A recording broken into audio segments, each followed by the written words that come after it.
yang terutama di dalam hidup ini, meninggikan nama Yesus yang terutama di dalam hidup ini, memuliakan namanya. Haleluya, haleluya, saya mau cinta Yesus. Haleluya, haleluya, saya mau cinta Yesus.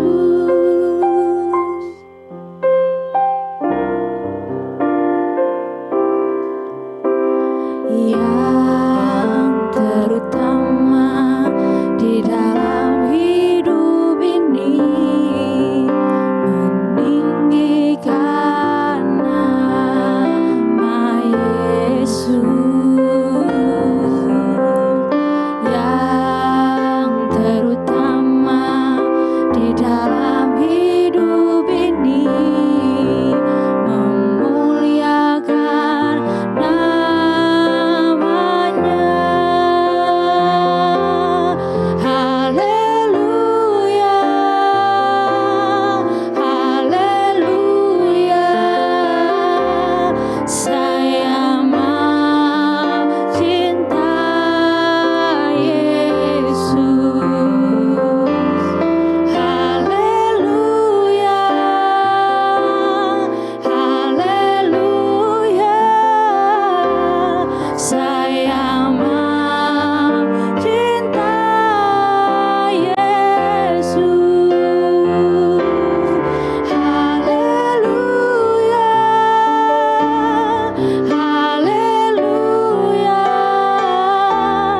saya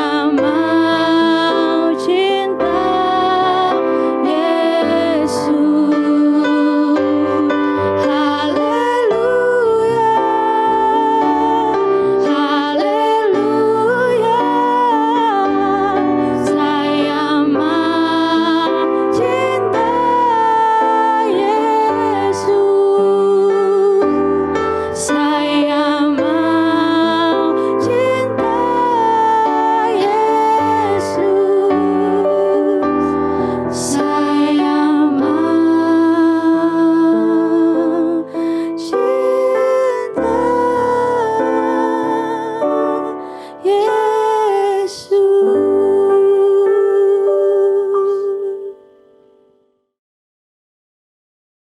Shalom, salam sejahtera buat kita semua. Saya percaya kita semua rindu untuk belajar kebenaran. Kekasih-kekasih Tuhan yang luar biasa, ada banyak orang yang tidak suka belajar firman. Ada banyak orang yang tidak suka belajar kebenarannya Tuhan. Iman, orang percaya itu bukan harus memiliki iman yang besar. Alkitab mengatakan iman yang sebesar biji sesawi saja bisa memindahkan gunung. Ada banyak orang yang salah pemahaman begitu. Mereka pikir orang Kristen yang hebat itu adalah orang Kristen yang memiliki iman yang besar. Tetapi yang benar adalah kita harus memiliki iman yang benar. Itu yang benar. Jadi kehidupan orang Kristen itu harus mempunyai sebuah landasan.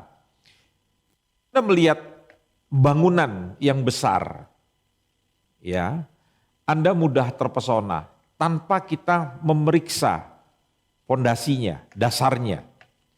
Sehingga bangunan yang besar itu nanti akan terlihat pada waktu ada goncangan.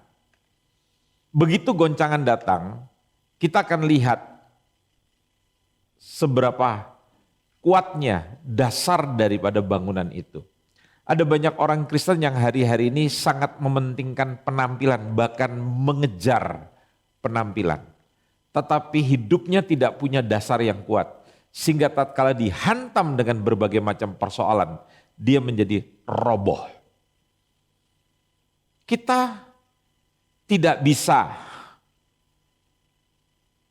menghindari tekanan-tekanan yang datang silih berganti dalam kehidupan kita. Kenapa? Karena kita hidup dalam dunia yang berdosa dan kita berada di tengah-tengah masyarakat yang berdosa dan kita pun adalah orang yang berdosa. Tetapi kita dapat memilih dalam hidup ini. Apakah kita terus di bawah tekanan atau kita menjadi orang yang tenang, rileks menghadapi persoalan. Jadi sekali lagi saya katakan saudara tidak bisa menghindari tekanan di dalam hidup ini. Karena itulah dunia yang kita tinggali sekarang. Tetapi saudara punya sikap untuk menghadapi tekanan-tekanan yang datang silih berganti dalam kehidupan saudara.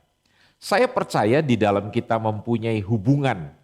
Kalau saudara mempunyai hubungan dengan orang lain, pasti saudara pernah digesek atau saudara pernah bergesekan.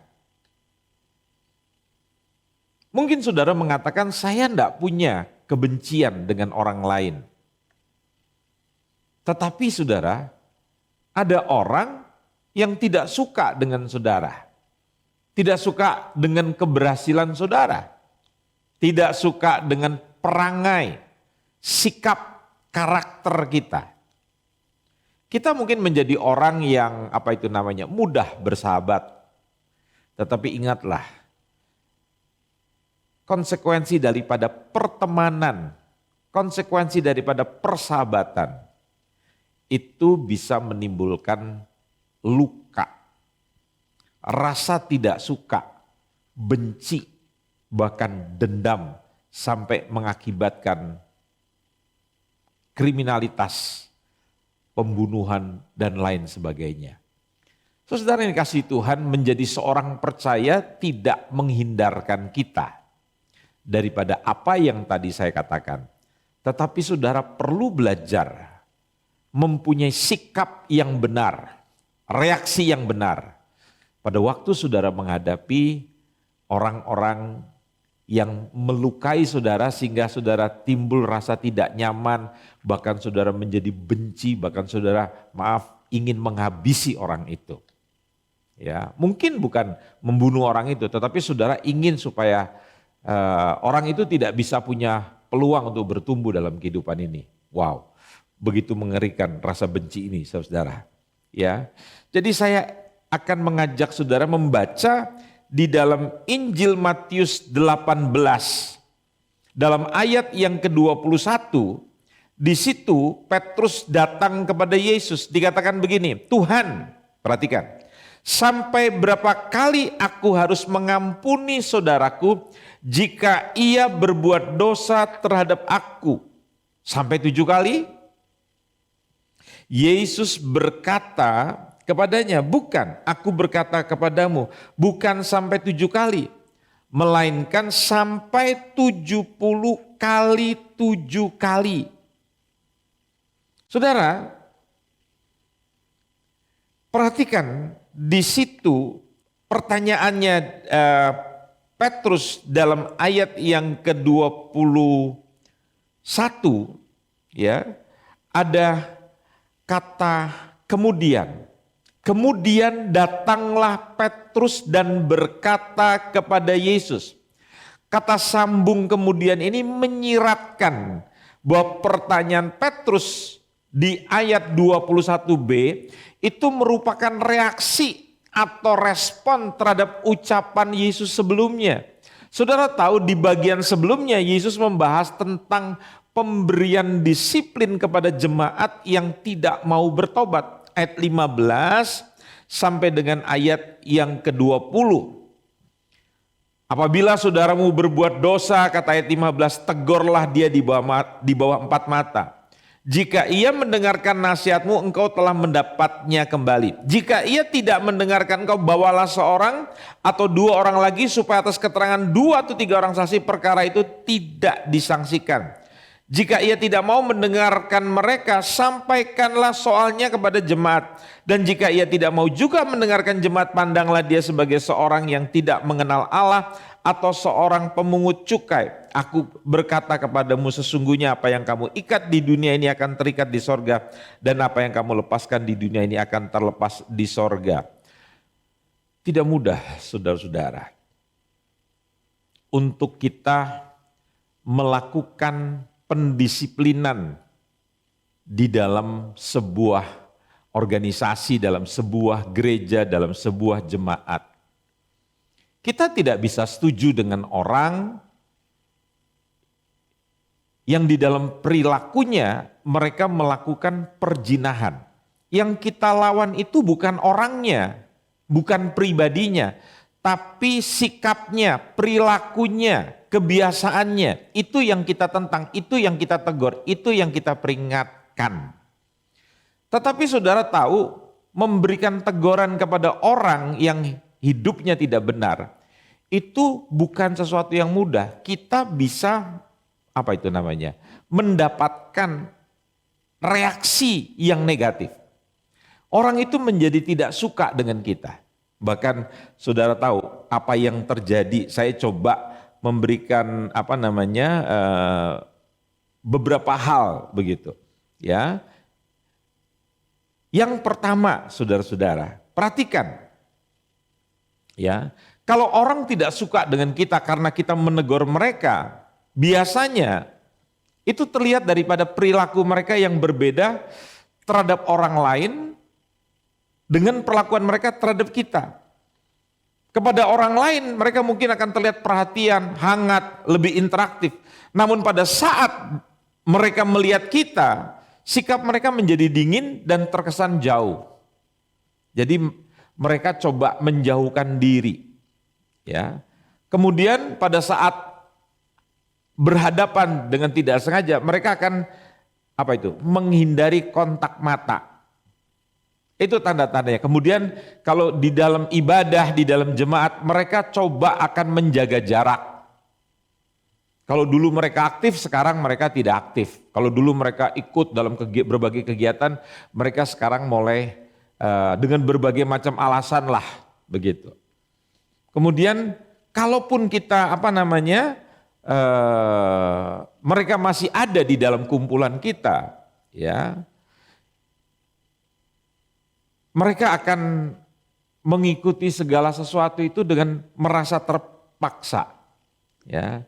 Nah, salah satu orang yang tidak menyukai kita mau melihat indikasinya atau tandanya, itu mereka menyilangkan lengan tangan. Jadi menghadapi kita itu mereka merasa kita itu rendah, kita itu tidak dihargai. Ya, dan saudara tahu bahwa arah kaki mereka itu akan menjauhkan dari diri kita. Dan hal yang lebih mengerikan lagi, kalau misalnya kita kecelakaan begitu, mereka akan senang. Mereka mendengar, oh, orang yang tidak disuka itu kakinya patah gitu. Ya. Atau mungkin sementara dia sedih. Sedih kenapa? Karena kaki yang patah cuma satu, kenapa nggak dua-duanya gitu kira-kira terhadap orang yang mereka tidak suka. Terus orang-orang seperti begini senang sekali, gemar sekali menyebarkan rumor. Ya, cerita-cerita buruk. Kemudian yang lucu lagi, orang-orang seperti begini akan mengajak orang-orang lain yang kebetulan tidak suka kepada kita, mereka akan bersekutu untuk membenci kita. Saya mau katakan saudara, kita tidak bisa menghindari di dalam hubungan antar manusia, terutama kita-kita yang dekat, kita punya komunitas, kita bisa terjadi hal-hal seperti ini. Jadi kita ditegur atau saudara menegur orang lain karena sikapnya yang buruk, atau ada orang lain mengkritik kita, menegur kita. Bisa. Nah, sebagai seorang yang bersikap dewasa, ya sudah barang tentu kalau kita ditegur ya kita berterima kasih, kita juga mau berubah, kita mau bertobat begitu. Ya. Kita juga harus mempunyai jiwa yang besar. Tetapi saudara tahu, tidak semua orang bisa bersikap dengan baik seperti kita. Kita tetap di dalam kumpulan itu, kita tidak bersikap tidak baik atau kita balas mencari kesalahannya orang. Saya pernah, saudara, mengalami dalam hidup. Satu hari saya menegur seseorang karena kebiasaannya itu adalah suka sekali nonton pornografi. Dan saudara tahu, dia tidak bisa mendapatkan kelemahan saya, dia mencari kelemahan daripada anak-anak saya. Dan saudara tahu, dia temukan. Dan pada waktu dia temukan, dia coba sebarkan pada yang lainnya, seraya dia berkata begini, belum bisa memimpin keluarganya saja, mau coba menegur yang lainnya. Saudara tahu, saya menegur orang ini sebagai seorang bapak kepada anak rohani. Sama seperti saya seorang bapak menegur kepada anak-anak kandung saya. Kalau mereka tidak benar, pasti akan saya beritahukan, pasti akan saya tegur. Satu hari saya tidak pernah lupa ada seorang sahabat baik saya. Saya katakan dia sahabat karena dia menegur untuk kebaikan, bukan karena dia tidak suka, bukan karena dia benci. Dia memberitahu pada saya, Pak Andreas, ada anak laki-laki Bapak yang kemarin saya lihat dia sedang merokok. Saudara tahu teman baik saya ini sampai hari ini tetap bersama-sama dengan saya.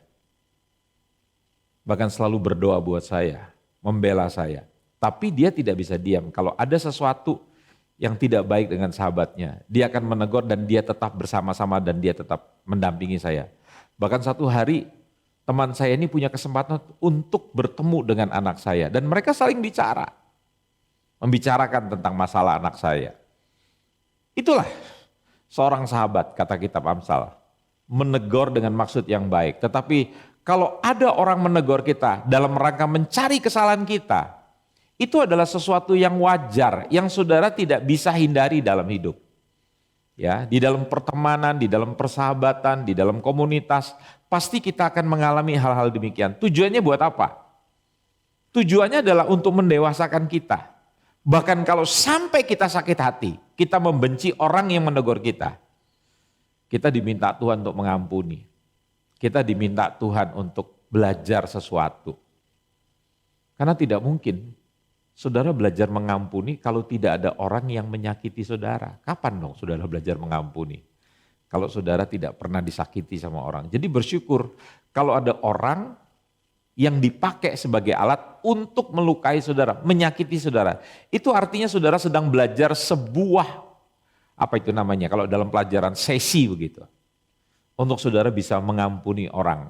Sehingga satu hari tatkala saudara dilukai, saudara tidak akan mudah hidup di dalam kebencian.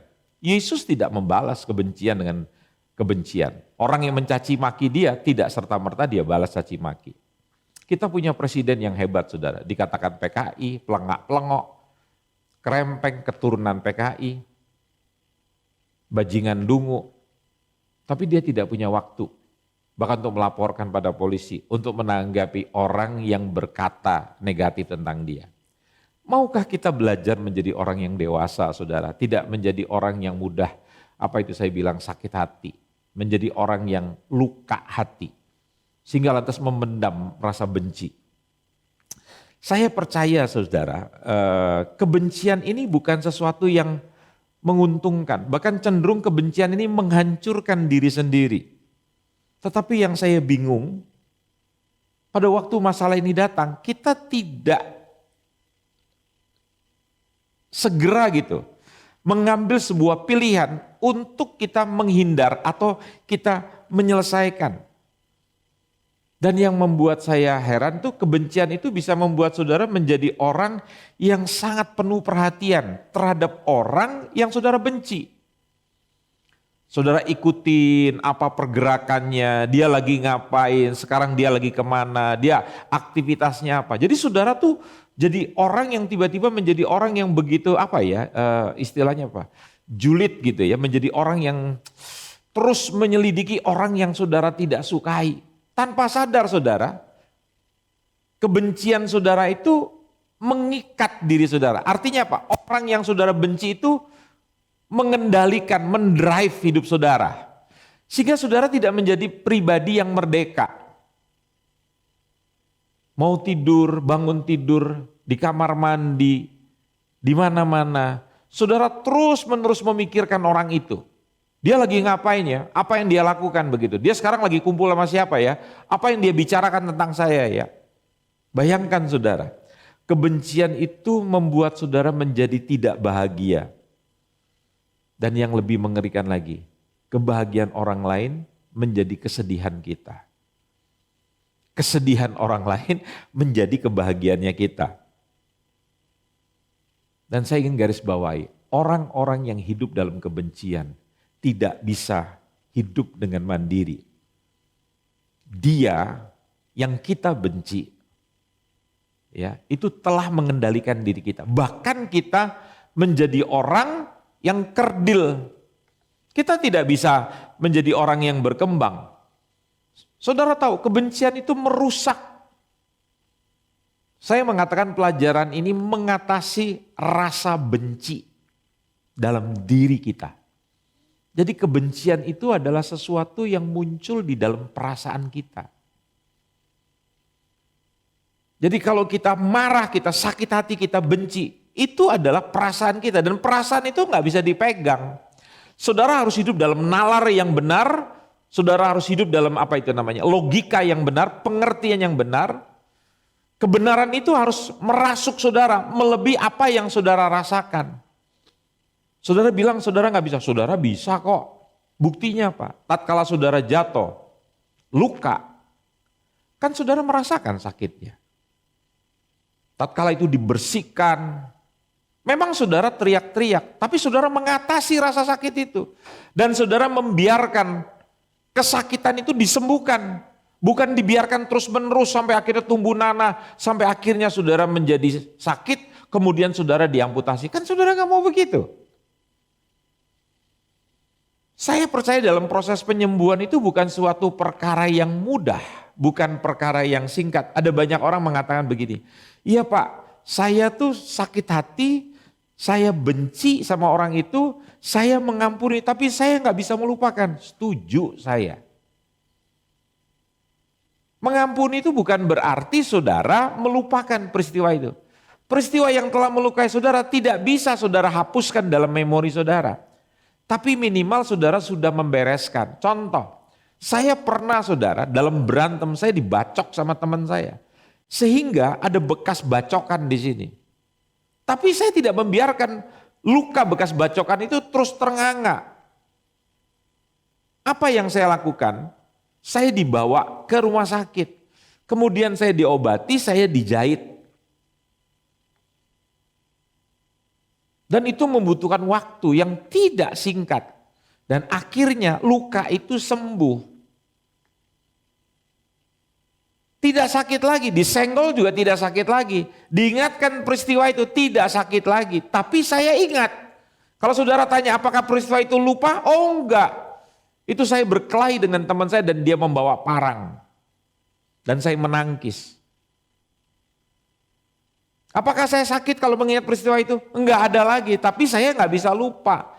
Jadi pengampunan itu bukan berarti saudara melupakan peristiwa itu. Tetapi persoalan itu tidak akan pernah menyakiti saudara lagi. Asalkan, dengarkan kalimat saya, asalkan saudara segera membereskan. Karena ada orang berkata begini, dengan berjalannya waktu, luka itu dengan sendirinya akan sembuh. Oh enggak saudara, ada orang yang lukanya tidak segera dibersihkan, tidak segera diobati, tidak segera diatasi oleh dokter. Akhirnya menimbulkan sakit, menimbulkan infeksi, tetanus. Kemudian pada akhirnya apa? Dia harus diamputasi. Sama. Kebencian, rasa benci di dalam perasaan saudara yang tidak diatasi, itu akan membunuh, akan merusak saudara sendiri dan membuat saudara tidak akan pernah bisa berkembang.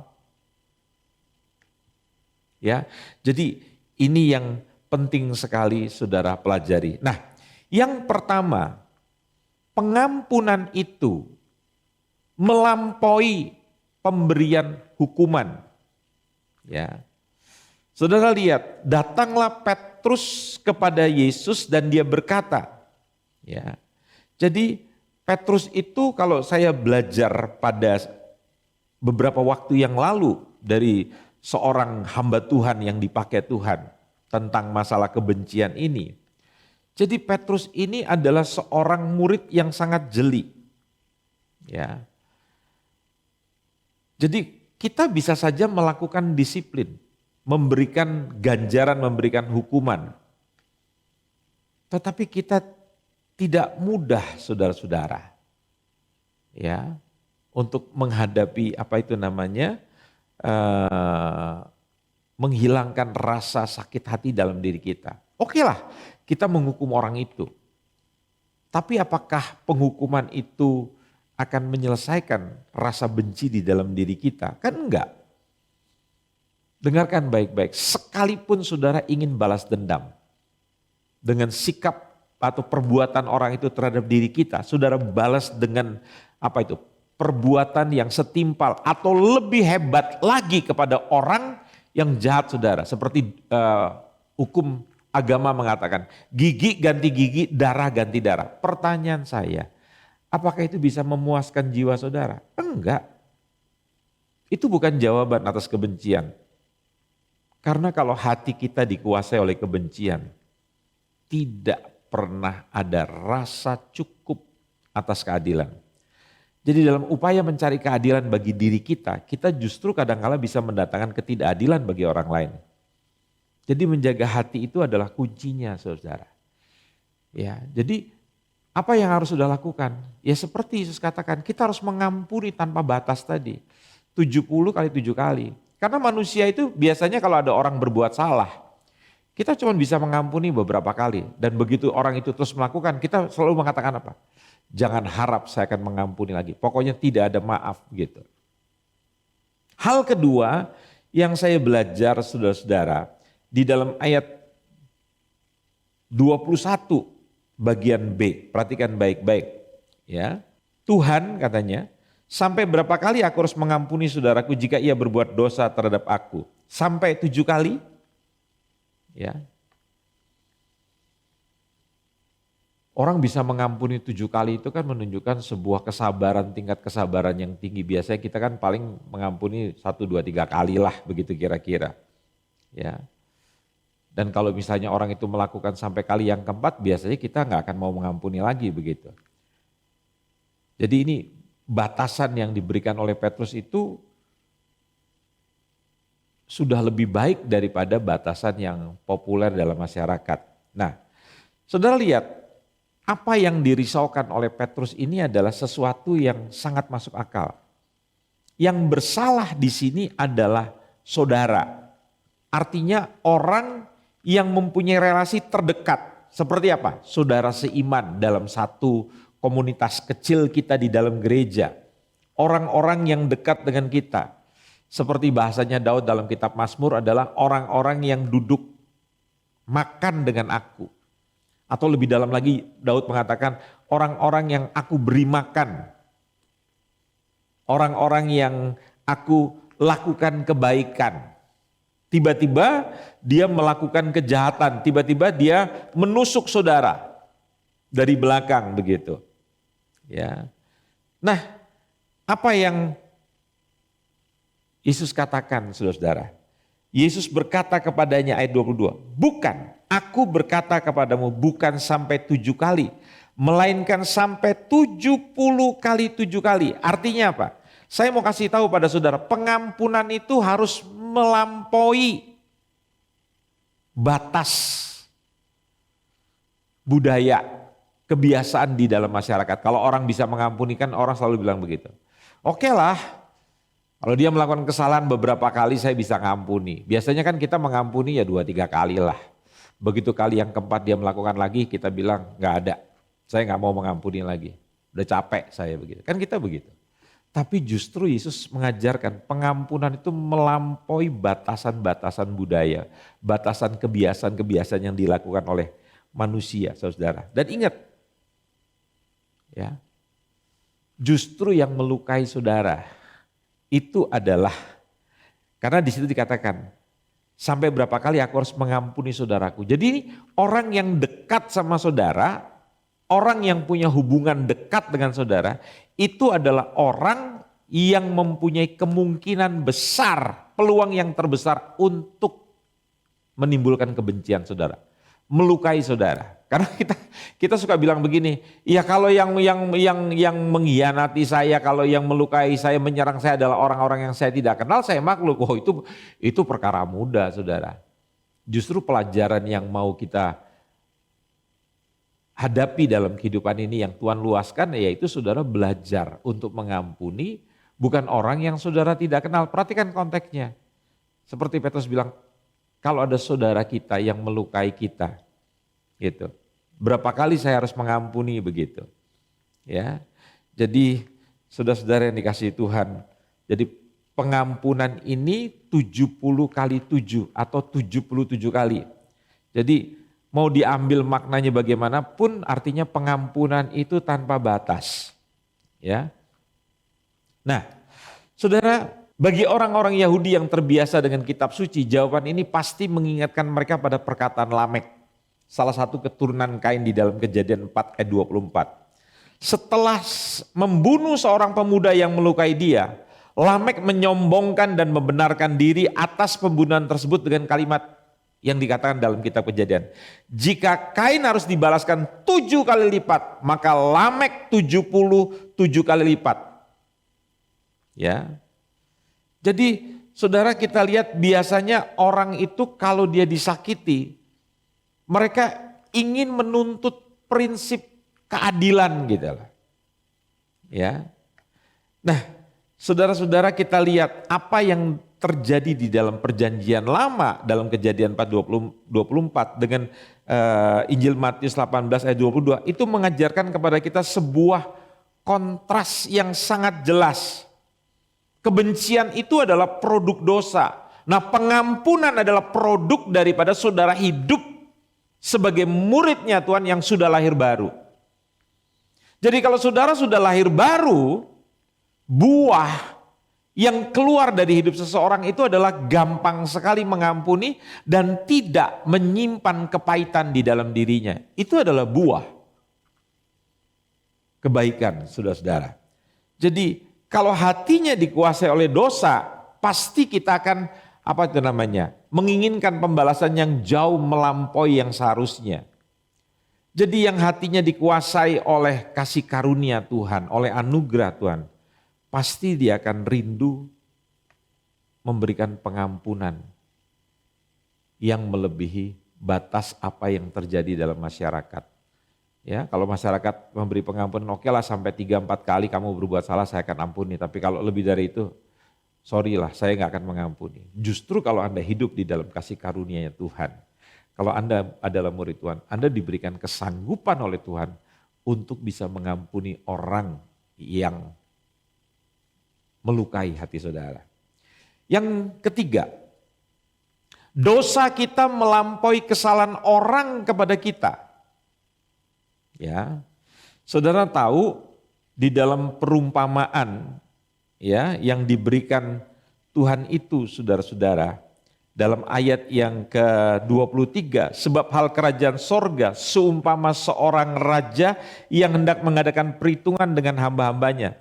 Setelah ia mulai mengadakan perhitungan itu, dihadapkanlah kepadanya seorang yang berutang 10.000 talenta. 1 talenta itu nilainya sama dengan 6.000 dinar. 1 hari orang bekerja upahnya 1 dinar. Jadi kalau 1 talenta saja itu upah orang kerja selama 20 tahun dipotong. Kan orang Yahudi itu kan kerja 6 hari, 1 hari Sabat, libur begitu. Jadi 1 talenta itu adalah upah orang kerja selama selama 20 tahun. Karena 1 talenta adalah 6.000 dinar. Jadi 6.000 hari kerja, 20 tahun panjangnya. Bayangkan orang ini berutang 10.000 talenta. Perhatikan ayat selanjutnya. Tetapi karena orang itu tidak mampu melunaskan hutangnya, raja itu memerintahkan supaya ia dijual beserta anak istrinya dan segala miliknya untuk membayar hutangnya. Gak ada kita bisa menebus kesalahan kita, dosa-dosa kita yang begitu banyak, saudara. Perhatikan Dalam ayat 26, maka sujudlah hamba itu menyembah dia, katanya sabarlah dahulu, segala hutangku akan kulunaskan. Lalu tergeraklah hati raja itu oleh belas kasihan akan hamba itu sehingga ia membebaskannya dan menghapus hutangnya. Saudara tahu, kita ini punya hutang yang besar tapi kita masih berusaha dengan kekuatan kita sendiri. Artinya apa? Sudah kita tidak mampu, sudah kita miskin, kita itu sombong. Ayo akui dengan jujur, itulah keadaan saya, itulah keadaan kita semua. Sudah tahu kita tidak mampu mengatasi dosa kita, tapi kita masih berusaha bahwa saya bisa seperti nenek moyang kita dulu. Begitu jatuh dalam dosa, dia coba ambil daun ara. Ya, kenapa mereka pakai daun ara? Karena pada waktu itu kan belum ada daun pintu. Ya, ini cuman guyon saja, jangan sampai saudara tulis di hashtag saudara begitu. Ya. Tidak ada yang bisa menutupi dosa saudara, menghapus dosa saya dan dosa saudara, kecuali ada pencurahan darah, yaitu bicara tentang pengorbanan Yesus di atas kayu salib. Hanya Tuhan, itu inisiatif Tuhan, hanya kasih karunia kita diselamatkan, bukan perbuatan kita. Dan lihat cerita ini belum berakhir. Ayat 28, tetapi ketika hamba itu keluar, ia bertemu dengan seorang hamba lain yang berutang 100 dinar kepadanya. Ada temannya yang berutang 100 dinar. 100 dinar, bukan 1 talenta. 100 dinar itu cuman kurang lebih kira-kira 3 bulan. Sedang hutangnya orang ini itu sampai 10.000 talenta. Coba kalikan saja 10.000 kali 6.000. Jadi kurang lebih 60 juta. Orang miskin ini nggak sadar bahwa dia itu yang utangnya begitu banyak dihapuskan oleh karena kebaikan sang majikan. Tapi begitu dia keluar, ada orang yang berhutang pada dia melakukan kesalahan, itu melukai dia karena hutangnya nggak dibayar. Dia nggak mau beri pengampunan, ia menangkap dan mencekik kawannya, katanya bayar hutangmu. Maka sujudlah kawannya itu dan memohon kepadanya, sabarlah dulu, hutangku itu akan kulunaskan. Perhatikan, orang yang sombong ini mengatakan apa? Orang yang sudah diampuni hutangnya ini. Ia menolak dan menyerahkan kawannya ke dalam penjara sampai dilunaskan hutangnya. Melihat itu kawan-kawannya yang lain sangat sedih lalu menyampaikan segala yang terjadi kepada Tuhan mereka. Saudara tahu, kalau kita tidak mau mengampuni orang yang bersalah pada kita, kita itu adalah orang yang sombong. Kita lupa bahwa dosa kita yang begitu banyak itu kita sudah diampuni. Kenapa saya bilang kita orang yang sombong? Kita tidak sadar diri, tidak tahu diri. Tuhan mengampuni kita, dosa yang tidak terhingga. Hanya orang melakukan kesalahan kepada kita, tapi kita tidak mau mengampuni. Dan apa yang terjadi dalam ayat yang ke-32? Raja itu menyuruh memanggil orang itu dan berkata kepadanya, hai hamba yang jahat, seluruh hutangmu telah kuhapuskan karena engkau memohonkannya kepadaku. Bukankah engkau pun harus mengasihani kawanmu seperti aku telah mengasihani engkau? Maka marahlah Tuhan itu dan menyerahkan kepada algojo sampai ia melunaskan seluruh hutangnya. Maka Bapakku yang di surga akan berbuat demikian juga terhadap kamu apabila kamu masing-masing tidak mengampuni saudaramu dengan segenap hati. Saya coba hitung loh saudara. Ya, 10.000 talenta itu kalau mau diterjemahkan saudara, itu baru bisa dilunasi selama 200.000 tahun. Nah pertanyaan saya, umur manusia itu berapa? Nggak ada yang sampai 1.000 tahun, 960 berapa sudah meninggal. Itu loh, orang yang tidak tahu diri saudara. Jadi saya mau kasih tahu buat kita semuanya, belajarlah menjadi orang yang sadar diri begitu. Kalau Tuhan sudah mengampuni kita, kita harus mengampuni orang lain. Dengarkan kalimat saya, pengampunan itu nggak ada hubungannya dengan perasaan saudara. Pengampunan itu adalah keputusan saudara karena saudara mendengarkan amarannya Tuhan, perintahnya Tuhan, nasihatnya Tuhan, ampunilah mereka. Jadi saudara mentaati. melakukan. Untuk melakukan sesuatu bukan karena perasaan. Contoh begini misalnya, analoginya begitu. Saudara merasa gitu karena badan saudara nggak enak, saudara merasa malas makan. Tetapi saudara harus meminum obat dan untuk meminum obat itu saudara harus makan dulu. Perasaan saudara merasa saya tidak ingin makan. Tapi karena saudara dimotivasi oleh dokter harus minum obat dan sebelum minum obat makan. Saya mau tanya, apakah saudara bergantung pada perasaan? Kan enggak. Saudara memaksa diri saudara melakukan perintah itu. Artinya apa? Saudara bisa melakukan sesuatu sekalipun perasaan saudara menolak. Sama, orang yang mengampuni itu tidak lagi mendasari dirinya kepada perasaan yang sakit. Tapi mendasari diri kepada apa? Ketaatan kepada Tuhan. Marilah saudara-saudara. Kalau kita membenci orang, pada akhirnya itu akan apa? Menjebloskan diri kita. Arti menjebloskan itu artinya membuat kita sendiri akan terpuruk. Justru kita sendiri yang akan mengalami penderitaan. Jadi sebagai penutup saya ingin memberikan kalimat-kalimat seperti begini. Mengampuni itu bukan berarti melupakan. Kesalahan yang menyakitkan tidak mungkin bisa kita lupakan. Ya, tetapi saudara sudah sembuh. Ya, waktu saudara jatuh naik sepeda, saudara didorong oleh teman saudara. Kan saudara ingat peristiwa itu. 27 Februari tahun 1990 saya pernah jatuh didorong oleh teman saya. Dan itu membuat saudara marah. Dan saudara menangis, saudara benci sekali dengan teman saudara. Tapi tatkala luka itu sembuh, saudara mengampuni. Saudara mesti ingat sampai hari ini peristiwanya bagaimana terjadi. Tapi tidak akan pernah melukai lagi dan saudara tetap baik-baik dengan teman saudara. Bahkan saudara sekarang bisa pergi bersama-sama dengan dia. Nah itu kuasa pengampunan yang luar biasa. Jadi kesalahan yang menyakitkan tidak bisa dilupakan tetapi saudara bisa mengampuni. Mengampuni bukan berarti mengabaikan. Jadi kalau saudara terluka, saudara nggak boleh abaikan seperti kata pendapat masyarakat tadi, dengan berjalannya waktu, luka itu akan sembuh dengan sendiri. Oh enggak, kalau saudara abaikan rasa sakit itu, justru rasa sakit itu akan menyerang saudara. Jadi artinya apa? Saudara tidak boleh dibiarkan gitu.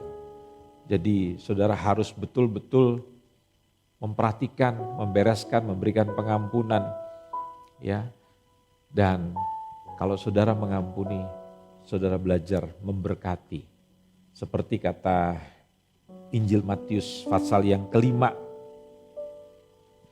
Tetapi aku berkata kepadamu, kasihilah musuhmu dan berdoalah bagi mereka yang menganiaya kamu. Obat yang paling mujarab pada waktu saudara merasa terluka, merasa disakiti. Jangan balas menceritakan aib orang. Tapi balaslah celaan mereka, kata-kata mereka yang tidak baik dengan saudara mendoakan mereka. Apa yang harus saudara doakan? Tuhan, terimalah mereka di sisimu ya Tuhan Yesus. Ya, bukan itu maksud saya. Maksud saya Tuhan berkatilah mereka. Tuhan ampunilah mereka sebab mereka tidak tahu apa yang mereka lakukan. Atau mungkin sudah berkata mereka tahu.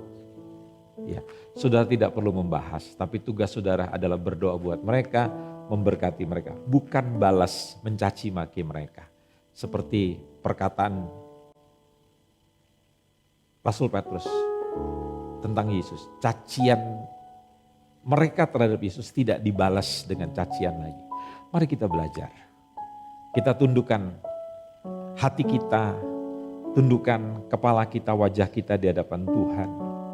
Kita akan mendengarkan sebuah nyanyian. Saya ajak sudah bernyanyi bersama-sama dengan para penyanyi pada saat ini. Haleluya. Ketika hatiku telah disakiti, ajarku memberi hati mengampuni. Ketika hidupku telah dihakimi, ajarku memberi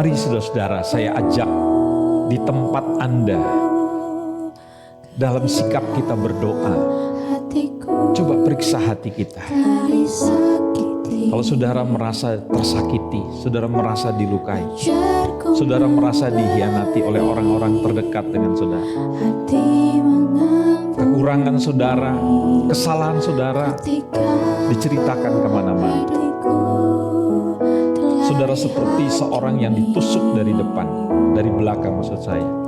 ajarku memberi Saya ingin memberitahu pada saudara, ini saatnya saudara untuk belajar mengampuni.